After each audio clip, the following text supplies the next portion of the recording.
Noticia de última hora. Altagracia Gómez Sierra es una empresaria destacada en México. Se desempeñó como coordinadora de desarrollo regional y económico de México. Este es el pensamiento sistémico de una verdadera empresaria que le interesa mucho el pueblo. ¡Checa! La realidad es que para que el plan de prosperidad compartida funcione se requiere una colaboración intersecretarial brutal. Desde luego, economía es quien dicta política industrial, política comercial, política de atracción de inversiones, y en ese sentido, pues economía tendría que estar llevando voz cantante. Pero desde luego pues tiene que participar o tendrán que participar Hacienda, tiene que participar Banca de Desarrollo, y para que cumpla todo esto, pues habrá otras secretarías que tendrán que participar dentro del programa o la planeación para la inversión que hicimos, ¿no? Ordenamiento territorial, que ya anunciaron, Infonavit, etcétera, etcétera. Altagracia, no suena a izquierda latinoamericana esto. No suena. Me da ciertas reminiscencias del mejor PRI que tuvimos, pero sí del PRI, y no me da una reminiscencia de primero los pobres por el bien de todos. O sea, es otra actitud frente al empresariado. Bueno, los principios de primero los pobres siguen, continúan. La frase entera es por el bien de todos, sí, primero los pobres. Sí. Entonces no es en perjuicio de alguien primero los pobres. No, y ya vimos que primero los pobres lleva mucho dinero circulante a la economía y la despierta. Que además no es que quieras menos ricos, es que quieres menos pobres. Sin duda. Esa es la realidad. Y no, son diferentes tiempos, ¿no? 2018, 2024 es un distinto tiempo. Le está tocando a la doctora pues la posibilidad de que México tome la batuta, el liderazgo en la relocalización de cadenas de suministro. Hay la posibilidad de crecer como no se ha crecido en muchos años. Así es. Y lo único o lo prioritario para ella es que el crecimiento, que el desarrollo genere bienestar. Claro, lo que sorprende es que haya un proyecto ambicioso para el empresariado desde la izquierda. Sorprende, no tengo ningún juicio. Ojalá, además, a mí me parece que si todo el país crece, al mismo tiempo el empresariado es un factor importante para que crezca, no es un estorbo. De la inversión, el 92% es de la iniciativa privada. Sí. ¿No? Y entonces, pues desde luego debemos incentivar la inversión de la iniciativa privada. Claro. Y además de toda la inversión privada, pues arriba del 82% es inversión nacional. Y estos oligarcas que ya empezaron a pagar impuestos, no todos. Lo que me decía Raquel Buenrostro en una entrevista es que falta la otra mitad, tal vez la mitad que está todavía en la informalidad, pero pagan poco comparado con otros países.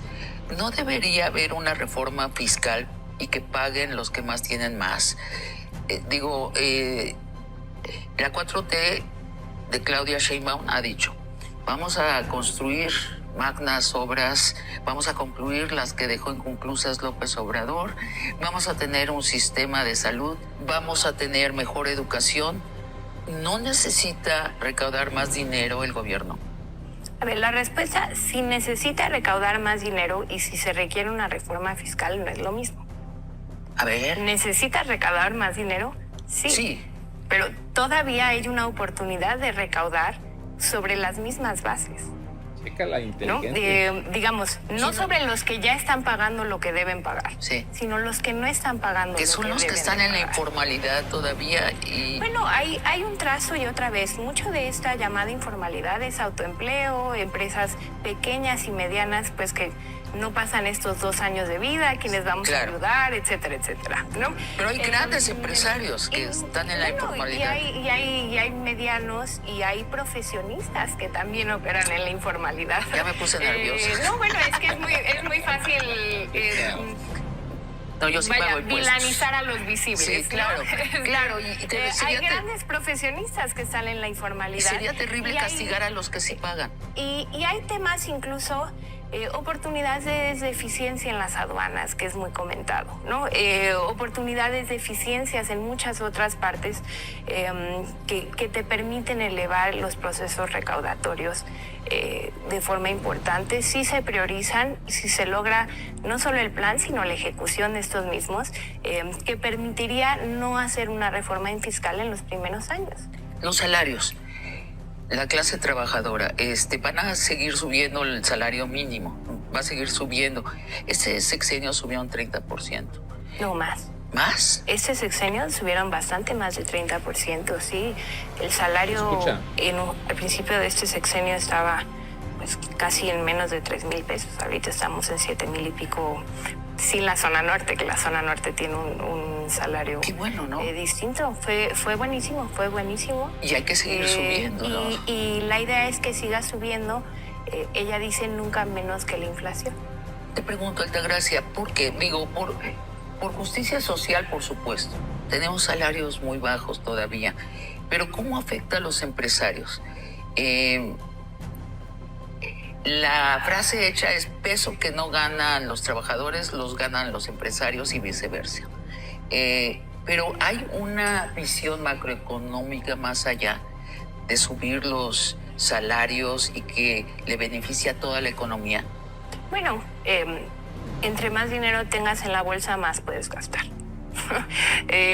Y la realidad es que siendo sociedades de consumo como lo somos, pues el dinero que ponen en tu bolsa, programas sociales o el producto de tu esfuerzo, pues te permite después gastar en actividades tanto productivas como recreativas o de ocio recreativa, claro. Ir a museos, ir al cine, viajar, ir al doctor, sí, claro. Hacer terapias de rehabilitación si las requieres, etcétera, etcétera. Entonces, Altagracia, te pido una síntesis. ¿Cuál es la diferencia en primero los pobres por el bien de todos?